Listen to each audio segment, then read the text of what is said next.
Cessez d'être un simple figurant dans le film de votre vie. Devenez à la fois réalisateur, scénariste et spectateur. Vous n'êtes pas vos pensées, vous êtes l'observateur. Vous n'êtes pas vos émotions, vous êtes l'espace où elles s'expriment. Vous n'êtes pas l'histoire qu'on vous a racontée, vous en êtes l'auteur, et aujourd'hui, vous entamez un nouveau chapitre. Votre esprit prend environ 35 000 décisions par jour. 95% d'entre elles sont automatiques, régies par des programmes installés avant l'enfance. Des traumatismes non résolus et un conditionnement social que vous n'avez même pas choisi. Vous pensez être libre, mais votre cerveau est l'esclave de ses propres prédictions statistiques. Les neurosciences appellent cela le traitement prédictif. C'est vous qui décidez.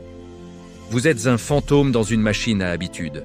L'objectif de ce protocole, il ne s'agit pas de pensée positive, mais de comprendre qui pense.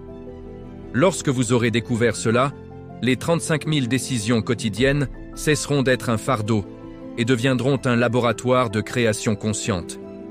Identifiez le logiciel originel qui a corrompu votre système d'exploitation. La neurométamorphose ne consiste pas à changer qui vous êtes. Il s'agit de se souvenir de qui vous étiez avant qu'on vous dise qui vous étiez censé être. Avez-vous choisi cela ou l'avez-vous hérité? Les neurosciences confirment que les croyances héritées activent les mêmes réseaux neuronaux que les souvenirs réels. Votre cerveau ne fait pas la distinction entre ce que vous avez vécu et ce qu'on vous a dit. Chaque croyance répétée est une épine émotionnelle profondément ancrée. Transformez cette angoisse en sagesse. Reprogrammez chimiquement la réponse automatique du cerveau. Chaque pensée récurrente libère un peptide. Votre corps est un mélange chimique façonné par vos pensées dominantes. Changez votre façon de penser. Changez votre réalité. Lorsque vous atteignez la cohérence cardiaque, votre cœur envoie un signal au cerveau qui inhibe l'amygdale et active le cortex préfrontal. Pendant ces 60 secondes, votre cerveau est malléable. C'est le seul moment où vous pouvez reprogrammer votre cerveau sans résistance. Si vous ressentez une chaleur dans la poitrine ou des picotements au sommet du crâne pendant cet exercice, il ne s'agit pas de magie.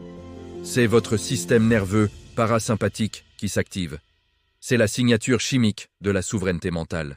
Déclarez votre indépendance face aux bruits extérieurs. Installez un pare-feu entre les stimuli extérieurs et votre réaction intérieure. Votre douche matinale peut devenir un rituel chamanique si vous y entrez en étant pleinement conscient que l'eau ne se contente pas de laver le corps, mais dissout aussi les projections mentales d'autrui sur vous. Devant le miroir, regardez-vous dans les yeux. Maintenez votre regard. Votre cerveau n'y est pas habitué. Il aura tendance à vagabonder. Ne le laissez pas faire. Continuez à vous regarder. Si une émotion surgit, ne la jugez pas. Dites simplement « Te voilà. Je te vois. Merci de te protéger, mais je n'ai plus besoin de toi. » Ce regard prolongé sur soi active le réseau de la conscience de soi. Lorsque vous vous parlez à voix haute, vous devenez votre propre autorité. Créez le nouveau système d'exploitation, votre algorithme existentiel. Votre esprit possède un algorithme qui décide quelle réalité filtrer. Aujourd'hui, vous le réécrivez. Vous avez achevé le protocole. Vous avez exploré, transmuté et réécrit. Étiez-vous celui ou celle qui a observé les fausses croyances, celui ou celle qui a transmuté la chimie et celui ou celle qui a proclamé sa souveraineté? Et c'est de ce lieu, de ce néant qui contient tout, que vous agirez désormais. Bienvenue chez vous. Maintenant, fermez les yeux.